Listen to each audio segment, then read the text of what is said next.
BDR সদস্যরাই সেনাদের হত্যা করে, সেনাপ্রধানের সাফ কথা। কাদা ছোঁড়াছুড়িতে সার্বভৌমত্ব বিপন্নের শঙ্কা।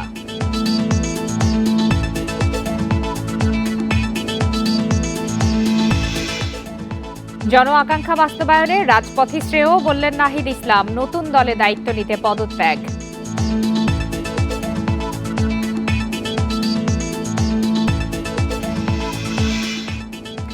দেরিতে নির্বাচন হলে কাদের স্বার্থ রক্ষা হবে, প্রশ্ন তারেক রহমানের। বিএনপির তাগাদা স্বাভাবিক বিষয়।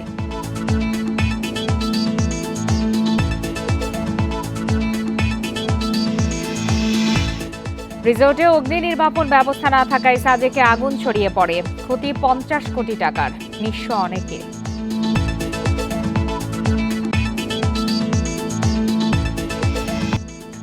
সংবাদ সন্ধ্যায় আপনাদের সবাইকে আমন্ত্রণ জানাচ্ছি। আমি ফারহানা লোপা। এতক্ষণ শিরোনাম জানাচ্ছিলাম, এবার জানাবো বিস্তারিত। পিলখানা হত্যাকাণ্ড সম্পূর্ণটাই বিডিআর সদস্য দ্বারা সংঘটিত, এতে কোনো সন্দেহ নেই। যে সমস্ত সদস্য শাস্তি পেয়েছে তারা শাস্তি পাওয়ার যোগ্য, এমন মন্তব্য করে পিলখানা হত্যাকাণ্ডের বিচারিক প্রক্রিয়াকে নষ্ট না করার আহ্বান জানিয়েছেন সেনাপ্রধান জেনারেল ওয়াকারুজ্জামান। তিনি বলেন, নিজেদের মধ্যে কাদা ছোঁড়াছুড়ি বন্ধ না করলে সবারই ক্ষতি হবে। রাওয়া ক্লাবে জাতীয় শহীদ সেনা দিবস উপলক্ষে এক আলোচনা সভায় মঙ্গলবার এসব কথা বলেন তিনি। বিডিআর বিদ্রোহে নিহত সেনা অফিসার সহ সভা স্মরণে এক আলোচনা সভাও দোয়ার আয়োজন করে রাওয়া ক্লাব কর্তৃপক্ষ। এতে অংশ নিয়ে সেনাপ্রধান জেনারেল ওয়াকারুজ্জামান বিডিআর বিদ্রোহের বিচার প্রক্রিয়া নষ্ট না করার আহ্বান জানান। এই বর্বরতা কোনো সেনা সদস্য করেনি, সম্পূর্ণটাই তদানীন্তন বিজিবি সদস্য দ্বারা সংঘটিত। Full stop. এখানে কোনো রাজনৈতিক নেতৃবৃন্দ এর মধ্যে উপস্থিত ছিল কিনা, ইনভলভ ছিল কিনা, বাইরের কোনো শক্তি এর মধ্যে ইনভলভ ছিল কিনা, সেটার জন্য কমিশন করা হয়েছে। নিজেদের মধ্যে কাদা ছোড়াছড়ি বন্ধ করে ঐক্যবদ্ধ না থাকলে স্বাধীনতা ও সার্বভৌমত্ব বিপন্ন হবে বলেও আশঙ্কা করছেন তিনি। মারামারি কাটাকাটি করেন, এই দেশ এবং জাতির স্বাধীনতা সার্বভৌমত্ব বিপন্ন হবে। আমি আজকে বলে দিলাম, নাইলে আপনারা বলবেন যে আমি আপনাদের সতর্ক করিনি। আমি সতর্ক করে দিচ্ছি আপনাদের। সেনাপ্রধান বলেন, আইন শৃঙ্খলা পরিস্থিতির অবনতির কারণ সবাই একে অপরের বিরুদ্ধে বিষাদগারে ব্যস্ত, আর এই সুযোগটাই নিচ্ছে অপরাধীরা। আমরা নিজেরা হানাহানির মধ্যে ব্যস্ত, একজন আরেকজনের বিরুদ্ধে বিষদগারে ব্যস্ত। এটা একটা চমৎকার সুযোগ অপরাধীদের জন্য। ডিসেম্বরের মধ্যে একটি সুষ্ঠু ও নিরপেক্ষ নির্বাচনের প্রত্যাশা সেনাপ্রধানের। আল আমিন হোসেন, ইন্ডিপেন্ডেন্ট নিউজ, ঢাকা। দেশের নিরাপত্তা ব্যবস্থা ধ্বংস করতেই শেখ হাসিনার নির্দেশে পিলখানা হত্যাকাণ্ড চালানো হয়, মন্তব্য বিএনপি মহাসচিবের। মির্জা ফখরুল বলেন, হত্যাযজ্ঞের সময় তৎকালীন আওয়ামী লীগ সরকার কোনো ব্যবস্থা নেয়নি। আর স্বরাষ্ট্র উপদেষ্টা বলেন, পিলখানা হত্যাকাণ্ডের বিচারের দাবি শিগগিরই পূরণ হবে। সকালে বনানী সামরিক কবরস্থানে শহীদ সেনাদের শ্রদ্ধা জানিয়ে এসব কথা বলেন তারা। 2009 সালের 25 ফেব্রুয়ারি রাজধানীর পিলখানায় চলে এক নির্মম হত্যাকাণ্ড। তৎকালীন বিডিআরের দরবার চলাকালে শুরু হয় হামলা ও গুলি। দুদিন ধরে চলা হত্যাযজ্ঞে 57 সেনা কর্মকর্তা সহ প্রাণ হারান 74 জন। পিলখানার শহীদদের স্মরণে সম্প্রতি দিনটিকে জাতীয় শহীদ সেনা দিবস ঘোষণা করে সরকার। সকালে রাজধানীর বনানী সামরিক কবরস্থানে শহীদ সেনা কর্মকর্তাদের সমাধিতে শ্রদ্ধা জানানো হয়। রাষ্ট্রপতি ও প্রধান উপদেষ্টার পক্ষে তাদের সামরিক সচিবগণ, স্বরাষ্ট্র উপদেষ্টা ও 3 বাহিনীর প্রধানেরা শ্রদ্ধা জানান শহীদদের প্রতি। বিজিবির মহাপরিচালক, জননিরাপত্তা বিভাগের সিনিয়র সচিব ও শহীদ পরিবারের স্বজনেরা ফুল দিয়ে শ্রদ্ধা জানান। পালন করা হয় 1 মিনিট নীরবতা। তদন্তের মাধ্যমে বের করে জাতিকে জানানো যে কারা নেপথ্যে ছিল এবং তাদেরকেও বিচারের আওতায় আনা। আমরা তো ওয়েট করেছিলাম যে আর্মি বাঁচাতে যাবে, তো যেহেতু আর্মি তখন বাঁচাতে যেতে পারে নাই, এটার পিছনে কে আছে কারা আছে এটা দেশ জাতি সবাই এখন জানে। এটা নিয়ে তদন্ত হচ্ছে, কমিশন হচ্ছে। শ্রদ্ধা নিবেদন শেষে স্বরাষ্ট্র উপদেষ্টা জানান, পিলখানা হত্যার সুষ্ঠু বিচারে তদন্ত কমিটি গঠন করা হয়েছে। তাদের প্রতিবেদন অনুযায়ী দোষীদের বিরুদ্ধে ব্যবস্থা নেওয়া হবে। তাদের দুইটা মেইন দাবি ছিল, একটা হলো বিচারের দাবি, আর একটা হলো এই শহীদ সেনা দিবস ঘোষণা করা। তা আমরা কিন্তু শহীদ সেনা দিবস ঘোষণা করেছি এবং আজকে এই শহীদ সেনা দিবস হিসাবেই কিন্তু পালন করা হচ্ছে। আর আরেকটা দাবি ছিল যে বিচার, ওই জন্য কিন্তু আমরা কমিশন করে দিয়েছি।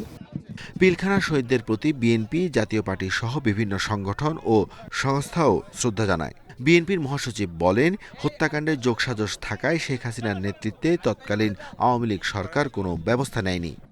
হাসিনার নেতৃত্বে আওয়ামী লীগ তারা অত্যন্ত পরিকল্পিতভাবে এই ঘটনাটির সঙ্গে যোগসাজশ করে যথাসময়ে যথাযথ ব্যবস্থা গ্রহণ না করে তারা এই ঘটনাগুলো ঘটতে দেন।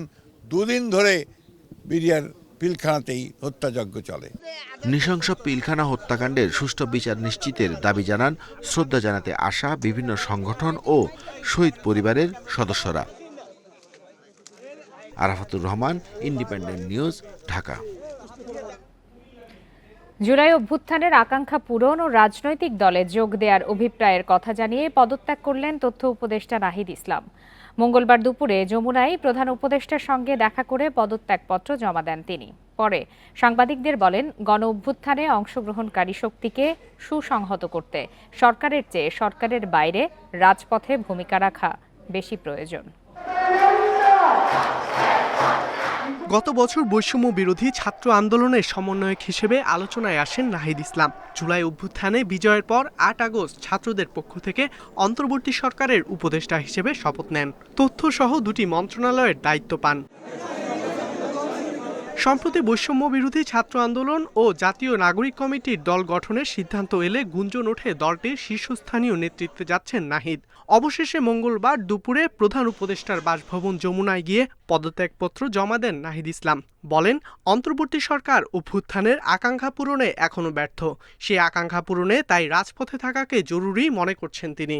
একটি রাজনৈতিক শক্তির উত্থানের জন্য আমার রাজপথে থাকা প্রয়োজন, ছাত্র জনতার কাতারে থাকা প্রয়োজন এবং আমরা যে গণতান্ত্রিক পরিবর্তনের আকাঙ্ক্ষা করি সেই আকাঙ্ক্ষার জন্য এবং আমার যে গণ অভ্যুত্থানে যে ছাত্র জনতা অংশগ্রহণ করেছে সেই শক্তিকে সংহত করতে আমি মনে করেছি যে আমার সরকারের থেকে আমার সরকারের বাইরে রাজপথে আমার ভূমিকা বেশি হবে। তবে দলে কোন ভূমিকায় যাচ্ছেন সে বিষয়ে ২৮ ফেব্রুয়ারি দল ঘোষণার দিন জানা যাবে বলে জানান তিনি। এদিকে এখনো সরকারে থাকছেন ছাত্র প্রতিনিধি ২ উপদেষ্টা। এখনো আমাদের গণ অভ্যুত্থানের আকাঙ্ক্ষা তো বাস্তবায়িত হয়নি। বিচার এবং সংস্কারের যে প্রতিশ্রুতি নিয়ে এই সরকার গঠিত হয়েছিল, ছাত্ররা এসেছিল, সেই প্রতিশ্রুতি পূরণে অন্য যে ২ জন রয়েছে তারা মনে করছে তাদের সরকারে এখনো দায়িত্ব রয়েছে, তারা এখনো সরকারে থেকেই জনগণকে সার্ভ করবে। তারা যদি রাজনীতি করার প্রয়োজন বোধ করে তারা তখন হয়তো সরকার ছেড়ে দেবে। অভ্যুত্থানের আকাঙ্ক্ষার পাশাপাশি আইন শৃঙ্খলা নিয়ন্ত্রণে সরকার আরও শক্ত হবে বলেও আশা প্রকাশ করেন নাহিদ ইসলাম। আন্দোলনের পরে এবং একই সাথে ইকরামুল কবির, ইন্ডিপেন্ডেন্ট নিউজ, ঢাকা। আগামী জাতীয় সংসদ নির্বাচন দেরিতে হলে কাদের স্বার্থ রক্ষা করা হবে এটি নিয়ে প্রশ্ন তুলেছেন বিএনপির ভারপ্রাপ্ত চেয়ারম্যান তারেক রহমান। মঙ্গলবার বিকালে কুমিল্লা বিএনপির কাউন্সিলে লন্ডন থেকে ভার্চুয়ালি যোগ দিয়ে তিনি এমন প্রশ্ন করেন। জেলার টাউন হল মাঠে কাউন্সিলের আয়োজন করে কুমিল্লা মহানগর বিএনপি। কাউন্সিলে প্রথমবারের মতো সরাসরি ভোটে নেতা নির্বাচন করা হয়। লন্ডন থেকে ভার্চুয়ালি যোগ দিয়ে বক্তব্য রাখেন বিএনপির ভারপ্রাপ্ত চেয়ারম্যান তারেক রহমান। তিনি বলেন, রাজনৈতিক দল হিসাবে বিএনপি দেশে নির্বাচন চাইবে, নির্বাচনের জন্য তাগাদা দেবে, এটিই স্বাভাবিক বিষয়। বিএনপির নির্বাচনের দাবিকে কিছু মানুষ ও সংগঠন কেন অস্বাভাবিক বলতে চাইছে তা নিয়ে প্রশ্ন তোলেন বিএনপির ভারপ্রাপ্ত চেয়ারম্যান। বলেন, তাদের লক্ষ্য উদ্দেশ্য কি তা খুঁজে দেখতে হবে বলেও মন্তব্য করেন তিনি। নির্বাচন দেরিতে হলে কাদের সুবিধা হবে তাও গুরুত্বপূর্ণ বিষয় বলে মন্তব্য করেন বিএনপির ভারপ্রাপ্ত চেয়ারম্যান। বাংলাদেশে এই মুহূর্তে নির্বাচন যদি বিলম্বিত হয় তাহলে কারা সুবিধাপ্রাপ্ত হবে, কাদের স্বার্থ উদ্ধার হবে, এটি আজকে একটি গুরুত্বপূর্ণ বিষয়। বাংলাদেশে যদি আমরা গণতন্ত্রের ভিত্তি রচনা করতে পারি, গণতন্ত্রের চর্চাকে আমরা অব্যাহত রাখতে পারি, তাহলে এই দেশকে এবং দেশের মানুষকে ষড়যন্ত্রের হাত থেকে রক্ষা করা সম্ভব হবে। আওয়ামী লীগ সরকারের আমলে 2009 থেকে 2024 সাল পর্যন্ত 100 জনকে গুমের ঘটনায় আন্তর্জাতিক অপরাধ ট্রাইব্যুনালে 100টি অভিযোগ দাখিল করা হয়েছে। দুপুরে ভুক্তভোগী পরিবারের সংগঠন মায়ের ডাকের পক্ষ থেকে এই অভিযোগ জমা দেওয়া হয়। সংগঠনটি জানায়, গুম হওয়া 100 জনের মধ্যে 95 জন এখনও নিখোঁজ।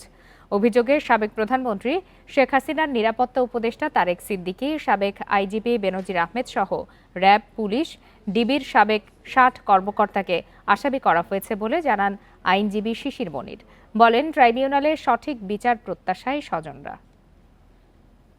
অভিযোগগুলো দায়ের করেছে, আমরা এক্সপেক্ট করব দ্রুততম সময়ের মধ্যে এগুলো ইনভেস্টিগেশন হবে, প্রপার ঘটনার আদলে প্রপার লোককে আসামি করে ফর্মাল চার্জ দায়ের করা হবে।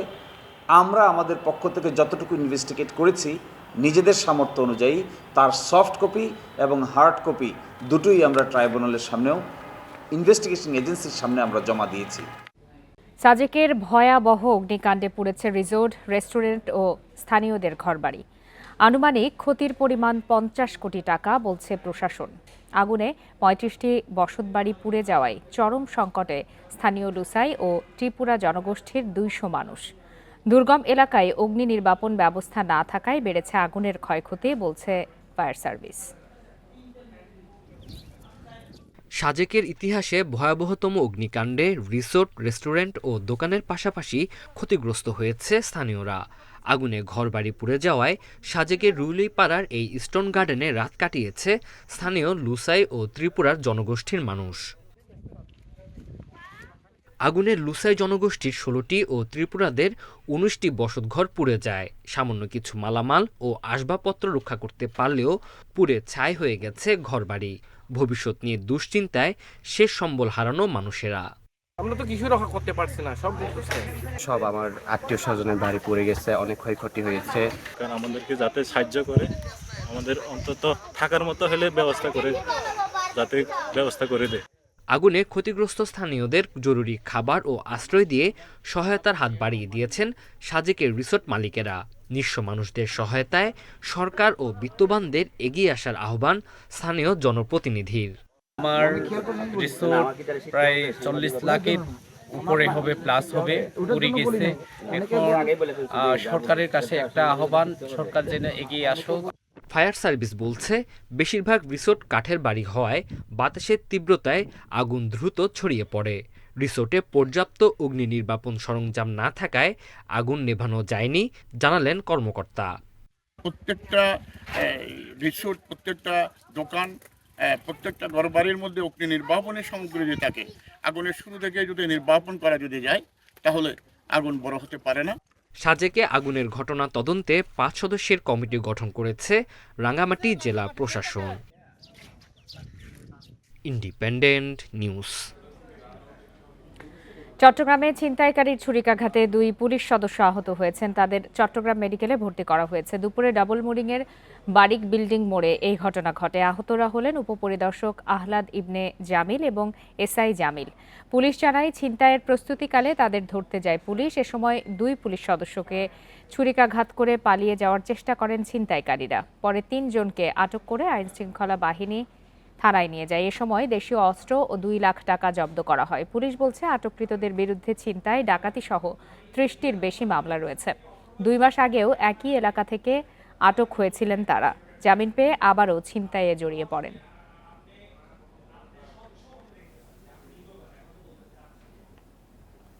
মেন টাইম কিছু ওদের এই সাঙ্গপাঙ্গ নিয়ে পলানোর চেষ্টা করে।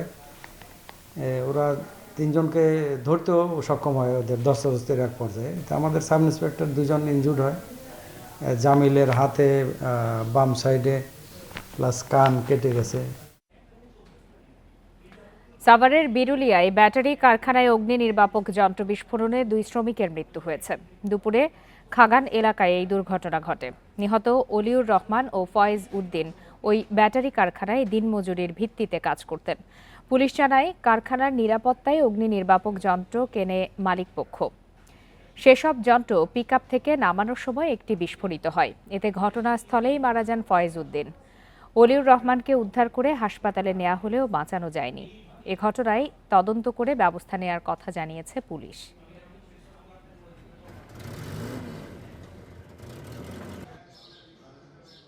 ফায়ার এক্সটিংগুইশারের একটা মুখের সিপি ওটা খুলে একটা বিস্ফোরণ ঘটে, দুর্ঘটনা ঘটে। এই দুর্ঘটনায় ওইখানে একজন নিহত হয়, ফয়জুদ্দিন এবং অপর একজন মেডিকেলে নেওয়ার পর সেখানে মৃত্যুবরণ করে। প্রবাসী কল্যাণ, পানি সম্পদ ও বিমান এবং পর্যটন এই ৩ মন্ত্রণালয়ের বিভিন্ন খাতে দুর্নীতি নিয়ে তৈরি প্রতিবেদন আজ দুদকে উপস্থাপন করেছে দুর্নীতি বিরোধী সমন্বয় কমিটি। দুপুর 12:30 থেকে বিকাল 3টা পর্যন্ত দুদক চেয়ারম্যানের সাথে বৈঠক করেন তারা। বৈঠক শেষে কমিটি সাংবাদিকদের জানায়, সাবেক প্রধানমন্ত্রী শেখ হাসিনার সামরিক উপদেষ্টা তারেক আহমেদ সিদ্দিকীর রাডার কেনায় দুর্নীতির বিষয়টি তুলে ধরা হয়েছে। 6টি বিমানবন্দরে তার নেতৃত্বে সিন্ডিকেট উন্নয়নের নামে হাজার কোটি টাকা আত্মসাৎ করে। পানি সম্পদ মন্ত্রণালয়ে এখনও আওয়ামী এজেন্ডা বাস্তবায়ন করছে বলে অভিযোগ দুর্নীতি বিরোধী সমন্বয় কমিটির। এছাড়া শ্রমিক রপ্তানির নামে হাজার কোটি টাকা পাচারের অভিযোগ প্রবাসী কল্যাণ মন্ত্রণালয়ের বিরুদ্ধে। অন্যান্য মন্ত্রণালয়ের দুর্নীতি নিয়েও কাজ করছে কমিটি। অনুসন্ধান করে ভেরিফাই করে যে করা হচ্ছে তা না, উপস্থিত মুহূর্তে যে প্রবল উত্তেজনা আছে, দুর্নীতি বিরোধী মনোভাব জনগণের মধ্যে আছে, তারই একটা প্রতিকারের ব্যবস্থা। এখানে একটা কথা মনে রাখতে হবে, মানুষের স্বভাবের মধ্যেই দুর্নীতির প্রবণতা আছে, ন্যায়নীতির প্রবণতাও আছে। কোনো সময়ে কোনো সমাজে কোনো জাতির মধ্যে দুর্নীতির যাদের মধ্যে প্রবল, তারা ক্ষমতাসীন হয়, এবং যারা দুর্নীতি চায় না, একটা ন্যায়নীতির ভিত্তিতে সমাজ চলবে, এটা তারা অধস্তন অবস্থায় চলে যায়। আওয়ামী লীগ আমলে সরকারি কেনাকাটায় ইজিপি ব্যবস্থা চালু হলেও দুর্নীতি বেড়েছে। টিআইবির অভিযোগ, ঠিকাদারদের যোগসাজশ ও রাজনীতিবিদদের কাছে জিম্মি সরকারি ক্রয় খাত। এমন চিত্র উঠে এসেছে গবেষণায়। 2012 থেকে টেন্ডারে কেনাকাটার 92% করে 10টি মন্ত্রণালয়। দুপুরে রাজধানীতে এসব তথ্য তুলে ধরেন সংস্থার নির্বাহী পরিচালক ডক্টর ইফতেখারুজ্জামান। 2012 সালে কেনাকাটায় দুর্নীতি কমাতে চালু হয় ভার্চুয়াল কার্যক্রম ইজিপি বা টেন্ডার, কিন্তু আদতে দুর্নীতি কমাতে পারেনি এই উদ্যোগ। এমনটাই উঠে এসেছে ট্রান্সপারেন্সি ইন্টারন্যাশনালের এক গবেষণায়। টিআইবি বলছে 2012 থেকে 2024 সাল পর্যন্ত টেন্ডারে যত কেনাকাটা হয়েছে তার 92%ই করেছে মাত্র 10টি মন্ত্রণালয়। হাতে গোনা কয়েকজনই ঘুরে ফিরে কাজ পেয়েছেন, কখনো একক নামে, কখনো যৌথ মূলধনী প্রতিষ্ঠান খুলে কাজ বাগিয়ে নেওয়া হতো। আমলাতন্ত্র বা ক্রয় প্রক্রিয়ার সাথে জড়িত কর্মকর্তাদের একাংশ, অন্যদিক থেকে যারা ঠিকাদার এবং যারা রাজনৈতিক শক্তি, এই ত্রিপক্ষীয় আদালতের মাধ্যমে যে দুর্নীতিটা হয় সেটির আরো ডিজিটালাইজড হয়ে আরো বেশি প্রাতিষ্ঠানিক রূপ লাভ করেছে। টিআইবির নির্বাহী পরিচালক বলেন, সরকারি ক্রয় খাতকে জিম্মি করা হয়। দুর্নীতি কমাতে ইজিপি চালুর কথা বলা হলেও উল্টো প্রাতিষ্ঠানিক রূপ পায় দখলদারিত্ব। সরকারি ক্রয় খাত একটা নিয়ন্ত্রিত অবস্থার মধ্যে জিম্মি দশায় আছে, এবং সেটির এখনকার প্রেক্ষিতে আরো বেশি যে বার্তাটি আমাদের আজকের গবেষণায় আমরা দিতে চাই, সেটা হচ্ছে যখন হাত বদল হয় তখন নিয়ন্ত্রণ ঠিকই অব্যাহত থাকে, কিন্তু সেটি হাতের পরিবর্তন হয় শুধু। টিআইবি বলছে 1 যুগ ধরে 61% বেশি কাজ গেছে 5% ঠিকাদারের কাছে, যেখানে 10% ঠিকাদারের দখলে, 1%-এরও কম বাজার। Mahmudul Hasan, independent news, Dhaka. অতীতে সামাজিক সুরক্ষা খাতে অতিরঞ্জিত ব্যয় দেখানো হয়েছে। এ খাতের ব্যয় জিডিপির মাত্র 1.2%।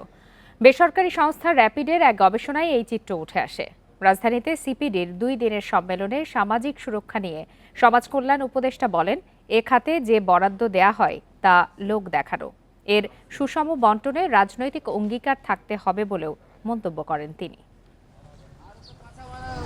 বয়স্ক, বিধবা ভাতাসহ দেশের সামাজিক সুরক্ষা খাতে 140টি কর্মসূচি চালু রয়েছে। বেসরকারি গবেষণা প্রতিষ্ঠান র্যাপিডের এক গবেষণায় উঠে আসে 6টি বড় স্কিমের মধ্যে শুধুমাত্র বয়স্ক ভাতাই প্রকৃত সামাজিক সুরক্ষা খাত হিসেবে বিবেচিত। যত বেশি প্রোগ্রামস, তত বেশি মিনিস্ট্রি অফিসিয়ালসদের দৌড়াদৌড়ি, তত বেশি দুর্নীতি দৌরাত্ম্য, তত বেশি হচ্ছে এটা ল্যাক অফ অ্যাকাউন্টেবিলিটি। একটা প্রোগ্রামে আমরা খরচ করি 27%, সেটা কি? পেনশন, সরকারি কর্মকর্তা কর্মচারীদের পেনশন, যেটা আসলে যদি আপনি মনে করেন যে সামাজিক সুরক্ষা খাতের উদ্দেশ্য হচ্ছে দরিদ্র জনগোষ্ঠীকে সাহায্য করা, তাহলে কিন্তু সেটা তার উদ্দেশ্য না। বক্তারা বলেন, সামাজিক সুরক্ষা খাতের বন্টনে দুর্নীতি এড়াতে বেশি প্রোগ্রাম না নিয়ে 15 থেকে 20টি করা যেতে পারে, যেখানে বাড়বে সুবিধাভোগীর সংখ্যা, অপচয় হবে না সরকারি অর্থের। এই যে একবার দেওয়া শুরু করলেন 600 টাকা, এইটা যে কোন জন্মে চেঞ্জ হবে কোন, প্রত্যেক বছর মূল্যস্ফীতি হচ্ছে, মূল্যস্ফীতি বাড়ার সঙ্গে সঙ্গে এগুলো যেহেতু বাড়ে নাই, এই সবগুলো ভাতার কিন্তু রিয়েল ভ্যালু অনেক কিন্তু কমে যাচ্ছে। আলোচনায় সমাজ কল্যাণ উপদেষ্টা বলেন, সামাজিক সুরক্ষা খাতে যে বরাদ্দ দেয়া হয় তা অতি নগণ্য এবং লোক দেখানো। এই প্রহসনটা অত্যন্ত রাজনৈতিক, কারণ আমাকে একটা সংখ্যা দেখাতে হবে। আমি যখন মাইক্রোফোনের সামনে দাঁড়াই, একজন রাজনীতিককে বলতে হয় আমি এত এত লক্ষ মানুষকে এই টাকাটা দিয়েছি। কিসের জন্য? দারিদ্র্য বিমোচন করার জন্য। ওই টাকাটা একটা অপমান ছাড়া আর কিচ্ছু নয়। গবেষণায় উঠে আসে, শহর এলাকায় 2030 সালের মধ্যে সামাজিক সুরক্ষা খাতে সুবিধাভোগীর সংখ্যা আরও 20% বাড়বে।